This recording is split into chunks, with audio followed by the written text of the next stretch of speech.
Good evening, ladies and gentlemen. Welcome to this evening's webinar. Now, with the advent of the pandemic thrown up by COVID-19, we at the Calcutta Management Association had a major problem in trying to find out how we could engage with our stakeholders and keep them occupied during the difficult times when most of them were at home and most of them were feeling a bit lost under the circumstances. So we therefore started a series of webinars, which was entitled Leadership in Turbulent Times. And through these series, we have actually been fortunate to have been able to get very eminent speakers from across the country and in fact, across the globe to come and talk to us and share their thoughts on how the pandemic is playing out. What is it that we need to do? What are the things? How has industry been impacted? What should be done, etc., etc. Today's episode is one such, and today we are fortunate to have Mr. Vijay Kanani, who is the co-CEO of Goldman Sachs India. And he will be talking to Mr. Sunil, the CEO of the Kajaria Agro Group and a member of the Executive Committee of CMA. Mr. Kajaria is himself a graduate of the Wharton School, where he majored in finance and entrepreneurial management. And I leave it to Mr. Kajaria to formally introduce his good friend and classmate, Mr. Vijay Kanani. I thank Mr. Karnani for his gracious presence. Thank you very much.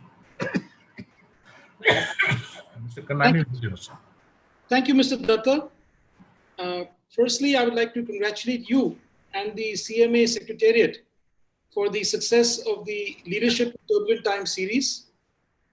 I think it has been a great initiative to bring thought leaders like Mr. Sanjeev Mehta of Unilever, Dr. Arvind Panagria of Niti Aayog, and Mr. S.K. Munjal of the Hero Group onto this platform. And they have provided us with much needed guidance on how to traverse through these difficult times. The series is an invaluable resource on the subject of management, and I encourage viewers to browse through the CMA channel on YouTube, where all these webinars are available for easy viewing. For today's program, we have a very special guest, Mr. Vijay Kanani. He is a 21-year veteran of Goldman Sachs. He joined that firm in 1998 and worked out of Hong Kong as part of the equity capital markets and derivatives teams. He then moved on to the Asia Special Situations Group in 2006. In 2009, he became the head of the securities division in India and was finally appointed the co-CEO in the year 2011. He has been in charge of running the entire platform of Goldman Sachs's offerings in India, from private equity and asset management to structured finance and investment banking, till his recent retirement from the firm. Over the years, he has advised many of our leading companies, as well as the government of India, on various facets of the economy. Now, as distinguished as his professional career has been, what matters to me more is the fact that we were classmates together at the Wharton School of Business, and we have been great friends ever since. Without taking too much more of everybody's time, I would like to focus our attention to a highly anticipated evening of discussion. So Vijay, thanks very much for taking the time to be with us. I thought we could start off by talking about the Indian economy. What is the new normal going to look like? Thank you, Sunil. Thank you, Mr. Datta. Thank you to all the members of the CMA.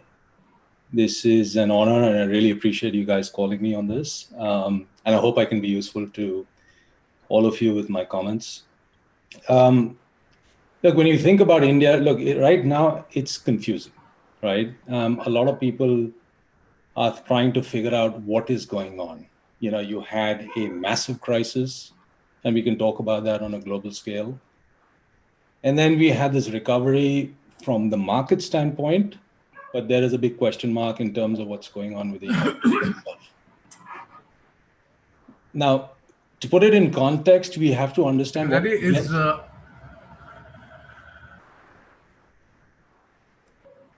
Was there a question? No, please go ahead.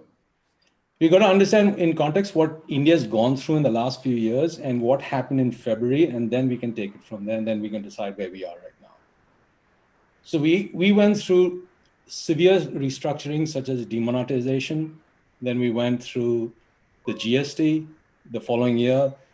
Then was the IL&FS crisis, then the Yes Bank and the NBFC crisis. And we absorbed all this over a 4-year period. Right after that came, a period when actually the Indian economy was starting to move up. It had absorbed this. It had done a brave sort of period where these crises were not easy to handle, but every corporate and every bank actually did a great job to get through this. And the government and the RBI were really proactive about this as well. In February, it started looking up, and then unfortunately, we got this crisis. But when we think about what's happened since then, first of all, there are a lot of positives that have come out. One is that there is a huge surplus of liquidity. The biggest input that we've got is oil. That price has gone down. The CAD, capital account, balance of payments have all benefited because of this. Forex reserves have increased. Our interest rates have gone down. And, the rural wages as well as demand from the rural side has started to pick up. Now, clearly, there was a problem with the SMEs and there was a problem with a lot of corporates in the mid-market sector. And that is still being worked out. It's not that straightforward to say that you're going to give this massive crisis where you stop the entire economy and then it just comes out very easily after that. But the government has actually been, proactive about this as well, right? So, you can see in the last week, they've just put in 3 reforms, right? From the industrial reforms, through the agriculture reforms, through the finance reforms. We put in the Rajya Sabha, this particular sort of session has been so productive that we've got a lot gone through. And, this structurally sounds where we are right now starts to look a lot more positive. Now, there's a big caveat to that.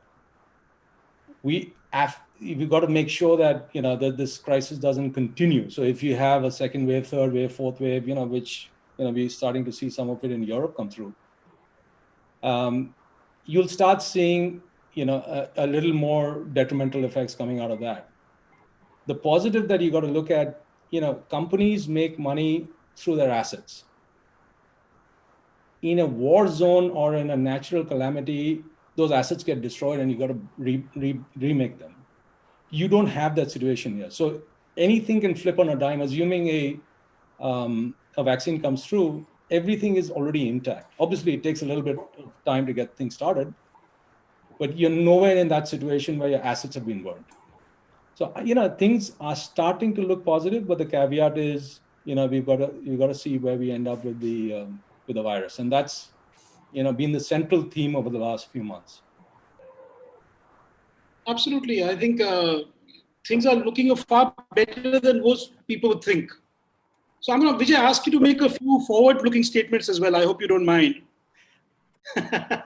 I'll try. So, I was reading somewhere that for most industries, COVID-19 is actually proven to be a net transfer in market share. For example, Asian Paints had a market share of about 55% pre-pandemic, but post the lockdown, it has emerged with a 60% market share. So what does this portend for other industries like automobiles or banking specifically? Yeah, I think that's a great question, Sunil. And the way we got to look at it is not necessarily from an industry. We got to look at it from a size of a company. If you went into this crisis with a strong balance sheet, the chances are that you got, very little affected, right? And a lot of companies in the last few months, especially in the banking sector, they've really raised a lot of capital. This is the best time for the banks in the sense that they have never been capitalized like this in the history. Plus, the amount of deposits that went into the banks was, something like 5x because people got conservative. They said that, look, we don't want to necessarily put it out in risk assets, so we'll keep it in the bank. So the banks are flush with liquidity. But if you look at corporates across the board, the ones that have a strong market share or a strong balance sheet, they're going to come out of this crisis looking even better, right? Because they've got a chance to take more market share, because some of the smaller companies or mid-market companies will go out of business. That's the unfortunate part of this, the crisis, that there are going to be some middle market companies that will suffer. But it is also, if you look at the other end, where let's say you wanted to start a business, this is probably the best time to even get started, because there will be a lot of vacancies left behind by people that would have a sort of an over levered balance sheet, or not necessarily as much sort of leeway in terms of their profitability to kind of get through the crisis, where they let go a lot of employees. But coming back to the banks, I'd say that something like $25 billion worth of supply has been placed. That's a large amount of capital raising. And I think the banks did a really good job in terms of being prudent about it. So they're flushed with massive liquidity. Balance sheets are strong. I think the positives are going to come through. Rural and semi-urban are going to look really strong. Unsecured loans, credit cards, affordable housing. These are areas that are going to be, really positive as we go forward, assuming that, we can run businesses in a normal fashion. Absolutely. So, I was also reading something I'd like your insight on. I was reading that, one of the key learnings of the pandemic has been that most companies have over-optimized their supply chains. And they've over-optimized their balance sheets to be really thin on capital and stuff like that. So do you think that the pandemic is going to make people realize that they need to be more resilient and more robust? Will the markets put pressure on such companies to really look at diversifying their supply chains? I think classic example of that is Reliance, right? You could just see what they've done, right? This was a company that pivoted right from, having an extended sort of balance sheet on the loan side, and they went and sort of got a large amount of input into their various businesses, and they started monetizing that pretty well. They now look like one of the strongest balance sheets, not just in India, on the planet, right? And they are now looking more and more like a tech company. So you can see that people that were had the ability, I'm not necessarily saying that a lot of people had the ability. If you had the ability to kind of raise capital and take that risk out, I think you were fortunate. People that were not able to do that, and if you had over-optimized and you felt that your profitability was so thin that you couldn't necessarily go through such a pandemic, unfortunately they're going to suffer. But hopefully, there have been times where the government has actually helped out in the past, right? So if you look back, I think it was in the early 2000s, China, through its banking system, led a lot of money to the SMEs, and that really created a boom. India can do the same thing. And I think the government has done something in terms of actually supporting the SMEs so far. They can certainly do more, but I think they've done a good job. But it will really depend on how many companies fall into that bucket for them to act. And they'll act incrementally based on the data that comes through. You referenced in your opening remarks the fact that the reform process seems to have kicked off in earnest a couple of weeks ago. Now, I'm in agriculture, and dismantling the APMC is a huge achievement. It's been classic for 20 years, and successive governments have failed. So again, I'm going to ask you for a forward-looking statement here. What else do you see on the anvil? Do you see anything else coming up? Which sectors do you see benefiting from future reforms? Look, I think this was a big one, right? So, trying to do something in agriculture was always difficult to do. It was a very political driven sort of subject. Land is another political driven subject. I think they could do a lot more in that. On employment, they've just done something where it was 100 employees. Now they can do it on 300 employees. Remember, India is an incremental sort of nation. You can't do some really massive things, although this government has done that. GST was massive. And I think, a lot of things that they've done have been really big changes. And I think the government likes doing that. So I think at this point of time, the government needs to incentivize people to spend, right? There's a lot of money that has been locked up in the system. So it includes the banks as well. They need to start going out and sort of lend to the companies. They can't sit and keep putting money with the RBI. They've got to they've got all this liquidity. They've got all these deposits that have come in. So some incentivization needs to take place. In 98, I think government cut taxes by, went from 40 to 30. They did some amnesty schemes as well. They can do a lot of that to incentivize spending. They can disinvest, they can privatize, and I think they've been trying to do that. And the environment was difficult to get it done, but I think they can speed that up. You can do esoteric stuff as well if you wanted to get try to introduce bitcoins, because I think that's something that just given where the amount of money that has been printed around the world, as gold has gone up, people are not talking about bitcoins and things like that. So there's a lot of stuff that they can do. But remember, the government has a tough job. They've got we see it in one way, but they need to balance everything out. So it's not just one side of the coin. You need to balance it out from every asset class as well as every sort of level of population as well. How big an impact do you think the recent India-China tensions will have on our market, say, in the next 12 to 18 months? Do you see that becoming something significant, or do you think this storm is already past us? If you're asking me whether they're going to go to war, I don't think so. I really, I doubt it. I don't think it's in the interest of anyone, right? Whether it's them or us. I think their bigger fight is with the US, not really necessarily with India. Remember, India is one of the biggest customers as well, right? So they want to invest in India. We are a big customer. And also it is in their interest that they keep friendly with us. Otherwise, if people start outsourcing to India, that takes business away from them. But, if you look across, let's take a case study, for example. If you look at the pharmaceutical industry, we've done a really good job with that. That's clearly something that we can help in terms of trying to do more, taking business away from China, for example, right? API substitution is a big deal. China it makes up of 68% of India's imports. On all the domestic APIs that are there in India, I think China supplies about something like 25%, right? Global sourcing for APIs is about 34 billion for China, and it's around 4 billion for India. So clearly that's something we do well. Right. And there clearly is a place that we can. So there are industries that we do a good job and that we can compete head on with China.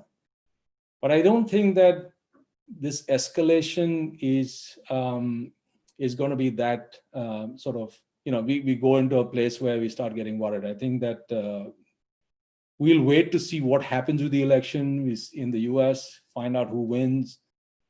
And I think they'll have their own issues to figure out. And then hopefully, they can take care of each other where India doesn't come into the picture. So something significant which has happened in the US and in China is that the acceleration of e-commerce has really doubled or quadrupled. Yeah. But in India, we haven't seen that kind of momentum. Do you see that changing maybe in the next 12 to 18 months with Jio coming in and other players also, maybe getting more fresh investment from outside? Do you think that is going to change here as well to the same extent as has happened in the US and China?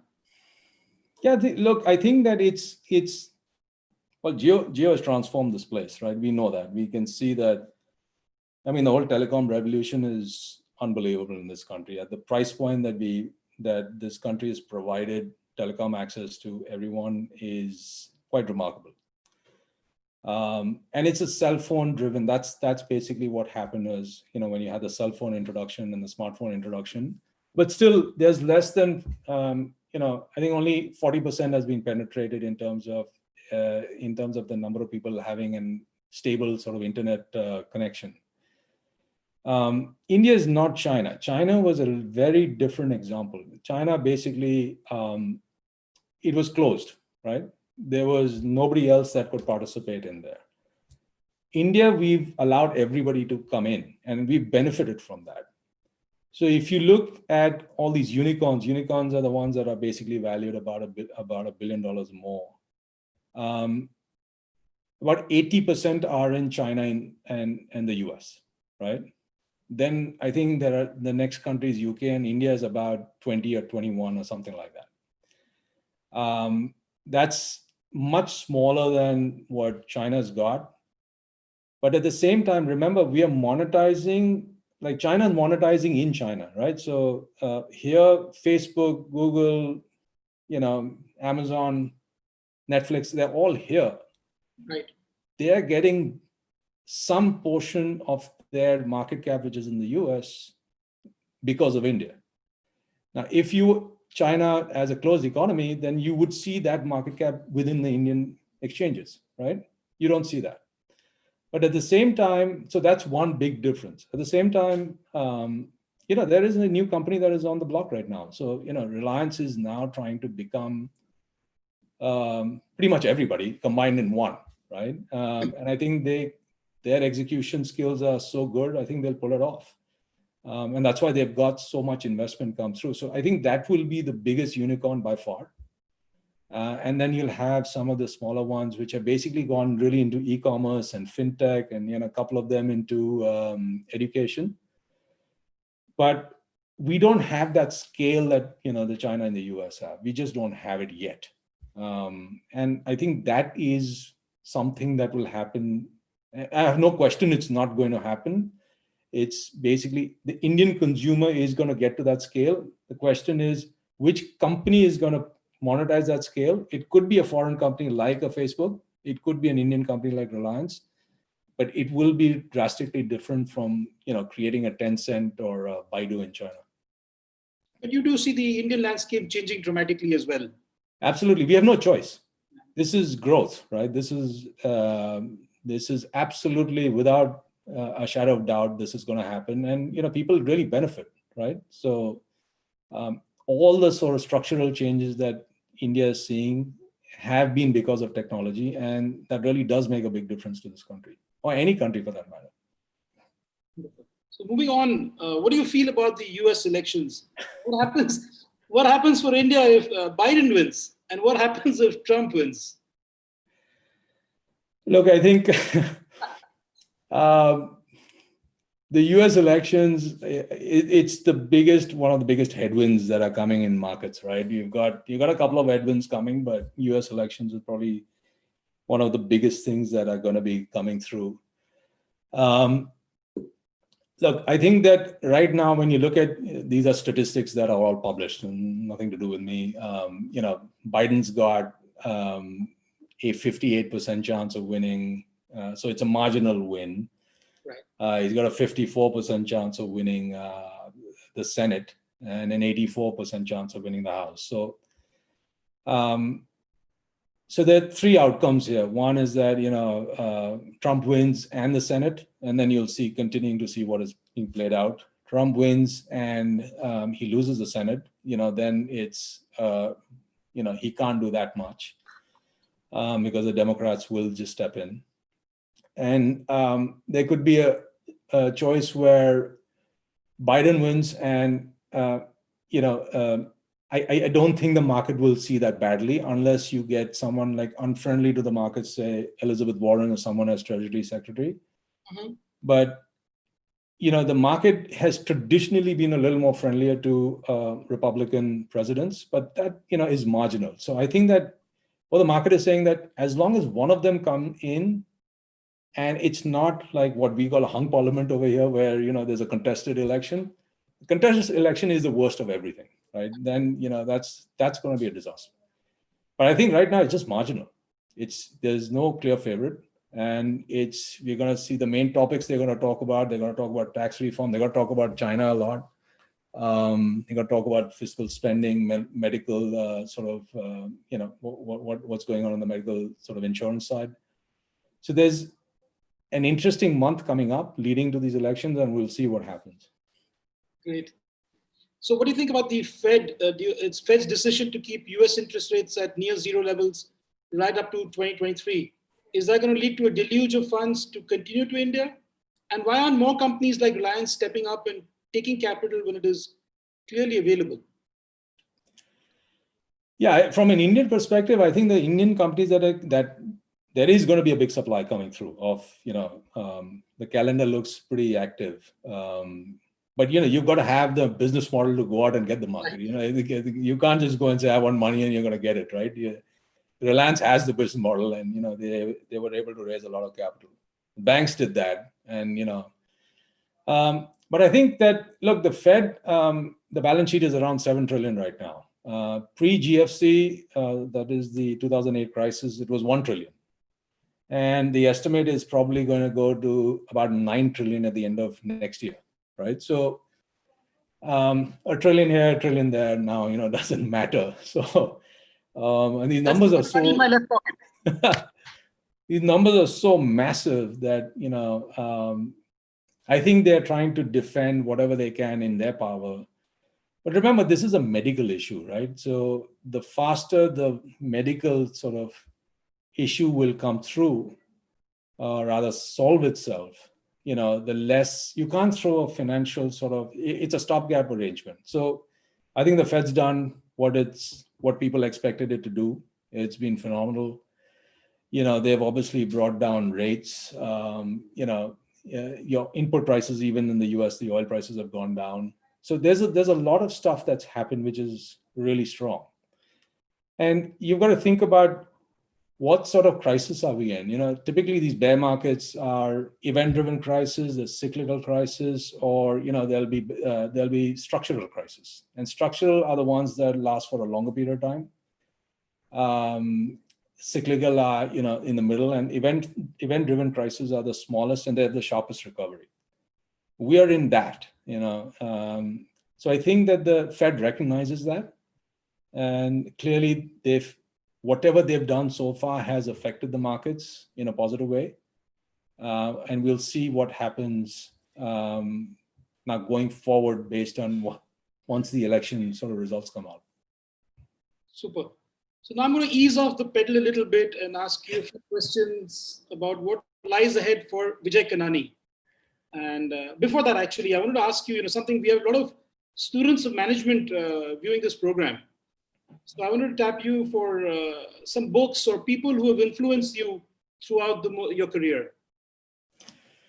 The person that has influenced me the most has been, a classmate a long time ago that I met in Wharton. His name is Sunil Kajaria. I don't know if you know him. No, but yeah, seriously, friends have obviously been the biggest influencers, and they keep you in check and intact. The books, look, I love reading books, as many as you can find, but, Malcolm Gladwell and Michael Lewis, these are obviously ones that have influenced a lot. Charlie Munger's book, Poor Charlie's Almanac, has been phenomenal. Nicholas Taleb has been great. Howard Marks is the other guy who's just, cerebral. But the best book really comes down, actually, it's surprising. It's a book that was written for children. And I highly, highly recommend everyone to read it. It's called Gita for Children. It's written by Rupa Pai, an Indian author. She lives in Bangalore. You'll find these books on the Gita, and they're all very difficult to read. This is one of the most phenomenally well-written books, and it just shows you that this particular philosophy that we've got is so useful if you apply it to your life. There's a whole bunch of other books that I can mention, but I think if that's one book people should read, I think that's the one they should. Great, that sounds fantastic. What advice would you offer the management students watching in for a successful career in finance and specifically?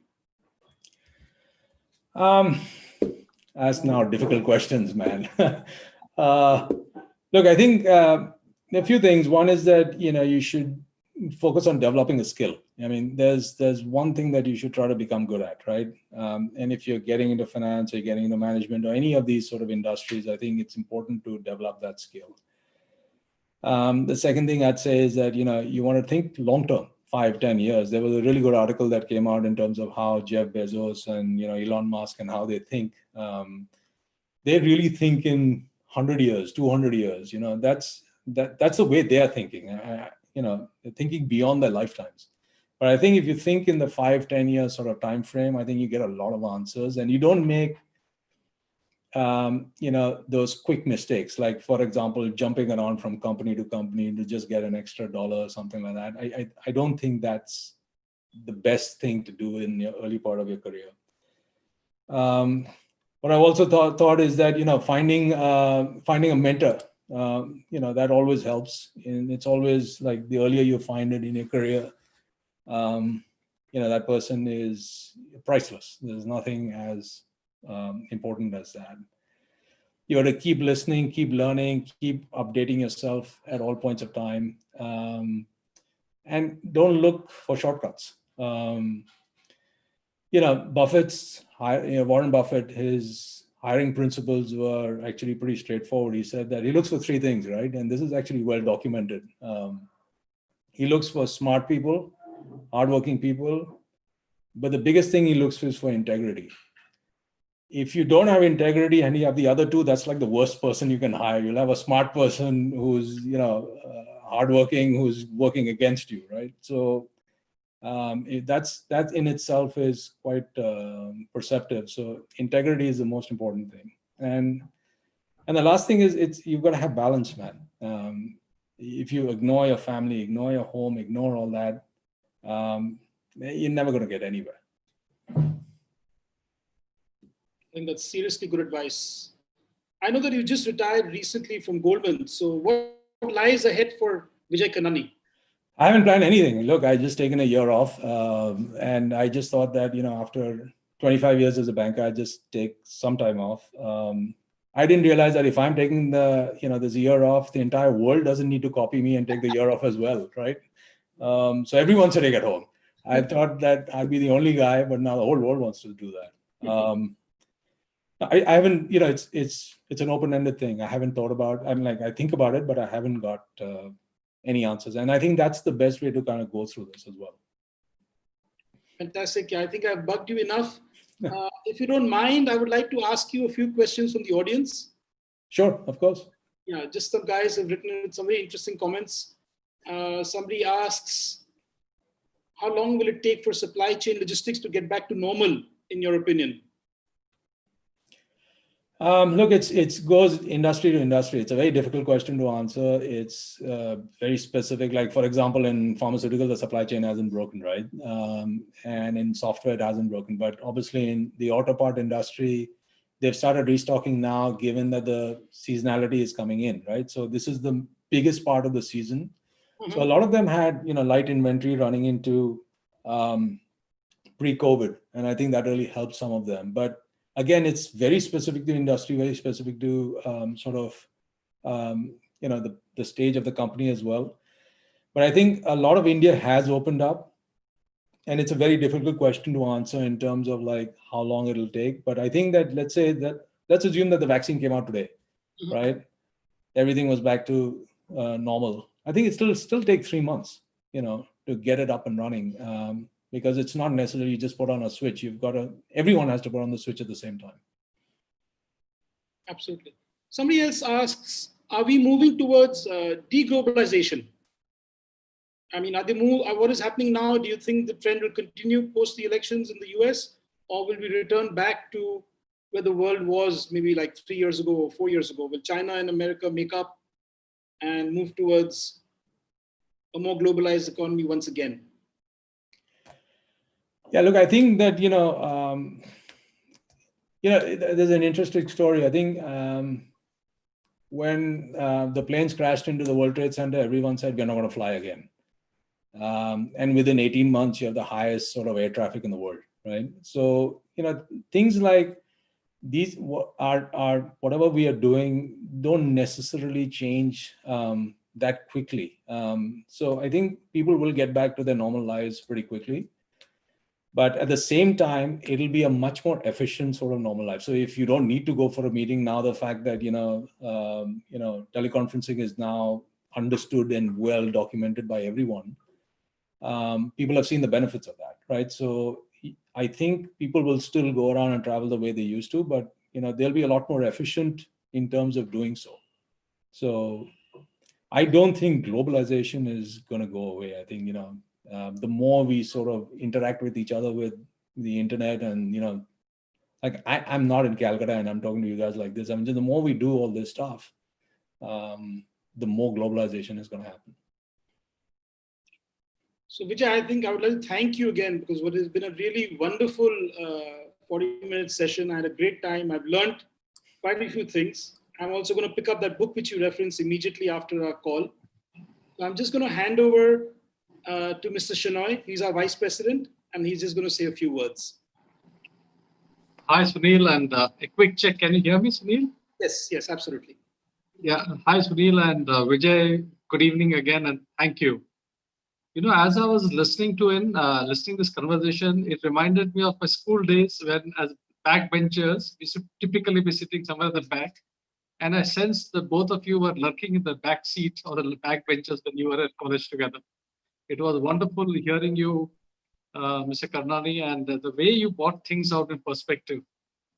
And as I keep saying, never let loose an opportunity in a pandemic. And I think we were lucky to have you, Mr. Karnani, have here. I'd like to quickly summarize a few points, and it was literally like drinking off a fire hose, the points as you and Sunil were describing. Well, we discovered or discussed oil, we discussed China perspective, we discussed the US elections.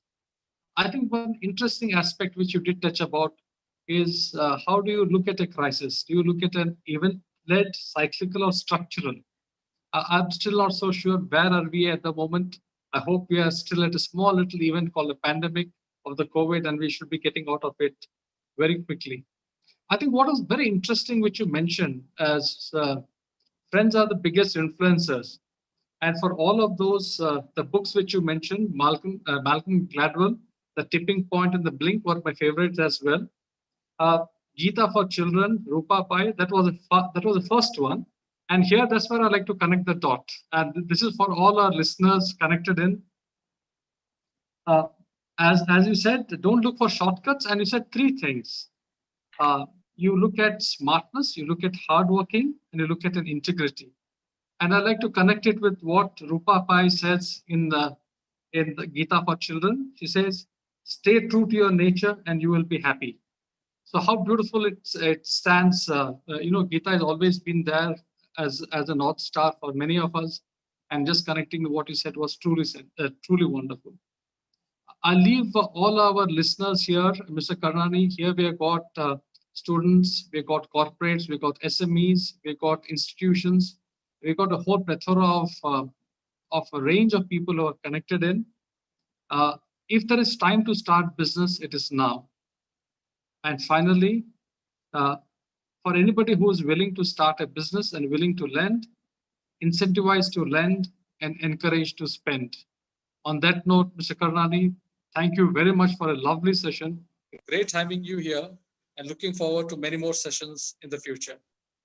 Over to you, Sunil, for the final wrap up.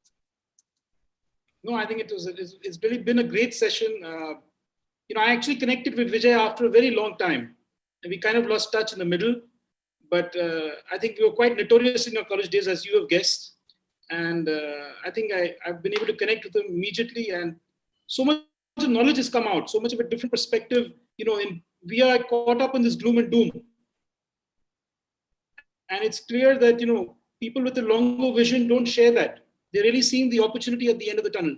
So I think all of us would do well to recalibrate the way that we're thinking about this pandemic, adopt a wider vision, a wider angle, and a lot more can come out of it. I think, it's a question of how you look at things. So Vijay, I think, has been really gracious in spending so much time with us. And we really thank you, Vijay. Thanks. Not at all, Sunil. Thank you so much. Thank you, everyone. That was really great fun. Thank you.